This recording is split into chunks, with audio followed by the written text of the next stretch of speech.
What if I told you your nightly routine could determine whether you live past 95? One of these habits takes just 45 seconds, and it might quietly be the most powerful thing you do all day. Let's imagine your body as a system, just like your phone or car. And every night before sleep, it requires a series of gentle check-ins to recharge properly. But most of us skip those steps.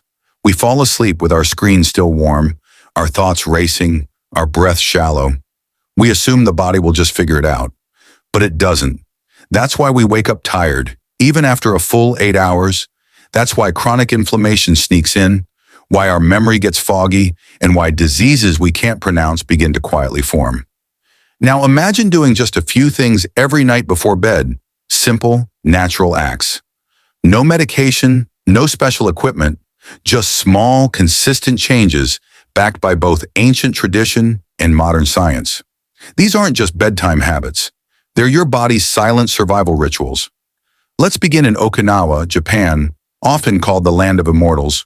In a modest house perched on a windy hill, 103-year-old Naoko ends every day the same way. She drinks a warm cup of barley tea, sits on her futon, and smiles as she recounts what made her laugh that day. Not what stressed her out, not what went wrong, what made her laugh. Her daughter once asked why. Naoko said, "So I can carry light into my dreams." Laughter produces endorphins, the body's natural painkillers. But recounting moments of joy, even mentally before bed, triggers a powerful brain shift. It tells your limbic system that you're safe, that there's no threat, and it shuts off the stress signals that often delay or disturb sleep. Naoko hasn't had a panic dream in 40 years, and her resting heart rate, 59 beats per minuto, at over 100 years old. Meanwhile, across the globe in Costa Rica's Nicoya Peninsula, where some of the world's healthiest elders live, 96-year-old Mateo does something incredibly simple. He brushes his teeth, washes his face with cool water, then steps outside and looks at the stars for 2 minutes. No talking, no music, just him and the sky. It's not superstition. It's not even spiritual. It's physiological. That act of looking at distant light sources activates your pineal gland. This gland regulates melatonin production. The stars, because of their soft contrast in the absence of blue light, actually help cue the brain that it's time for rest. Mateo falls asleep in under 10 minutes every night. Researchers who studied him thought it was genetics until they tried the same habit with 20 test subjects. Sleep latency dropped by 40% in just 2 weeks. Then there's Alma, an 88-year-old former schoolteacher in Denmark. Her ritual is so practical, it almost feels boring. But it's genius. Every night she lists 5 things she doesn't need to think about tomorrow. She says them out loud. I won't think about the plumber. I won't think about the unpaid bill. I won't think about my neighbor's noisy cat. This habit is called mental offloading. You don't need a notebook. You just speak and release. It's like giving your brain permission to stop holding everything. In clinical sleep studies, patients who did mental offloading before bed showed significantly reduced brainwave activity in the prefrontal cortex, the area responsible for worry and planning. Alma hasn't had insomnia in 20 years. When asked why she started, she laughed, "I got tired of taking my to-do list to bed, and now let's revisit a story from a lesser-known longevity hotspot, Icaria, Greece, a blue zone island where people live longer with fewer illnesses." There, 90-year-old Demetra does something curious. Before bed, she spends 2 minutes barefoot on her stone patio. Her neighbors teased her at first, but she believes connecting to the earth balances her energy. Science has another word, grounding. Grounding or earthing has been shown to reduce inflammation, improve sleep, and even modulate cortisol levels. When your bare feet touch natural ground, a transfer of free electrons occurs. This may sound too small to matter, but in studies, participants who practiced grounding for even 1 week reported better sleep quality, improved mood, and reduced nighttime pain. Demetra doesn't know the science. She just knows she sleeps well. And her arthritis, nearly gone. Then there's something shockingly simple. How you breathe in the final minute before sleep. In India, 95-year-old Arun was studied for longevity. He did no exercise, ate a basic vegetarian diet, and lived in a bustling city. but his blood pressure and heart rate were ideal. Every night, he practiced a technique passed down from his grandfather. Slow, symmetrical breathing. Inhale for 5, exhale for 5. Just 5 rounds.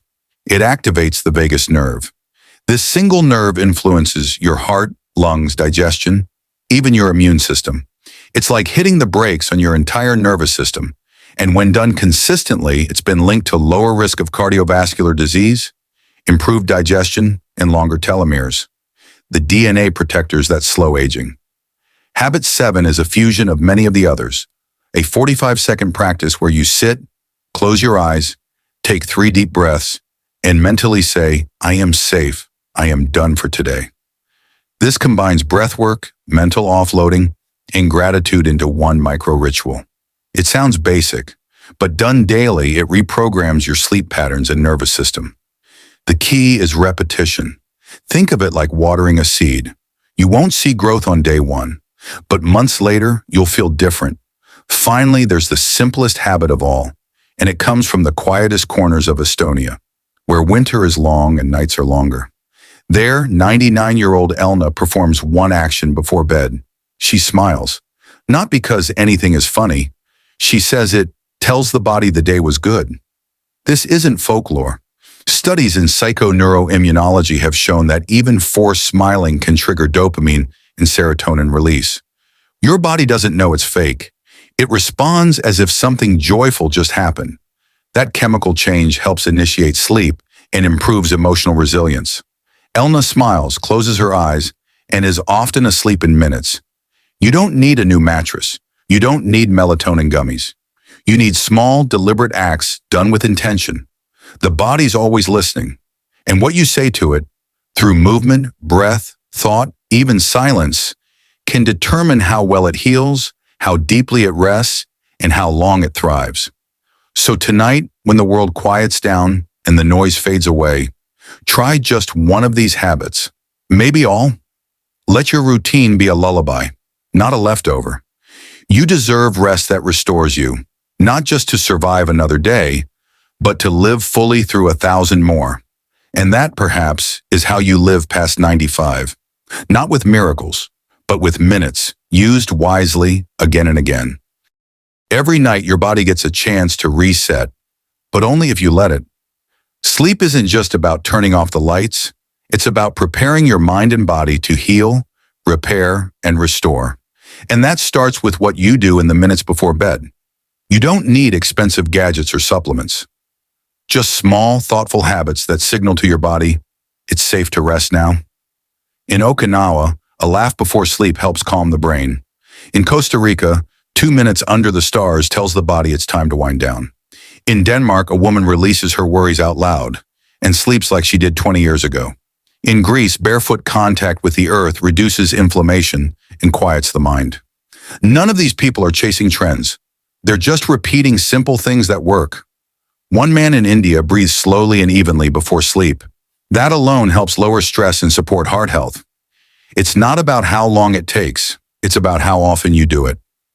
Repetition, not perfection, is what builds change. Even a 45-second pause, just to breathe and say, I'm done for today, can rewire your nervous system for peace. These are not hacks. They're gentle signals that your body recognizes and responds to over time. And if all else feels too much, just try smiling. Not for anyone else, not even for joy. Just to remind your body that the day was good, and it's okay to let go. In the end, these bedtime rituals aren't magic. They're maintenance. And when you treat your sleep with care, your body thanks you, not just in the morning, but for decades to come.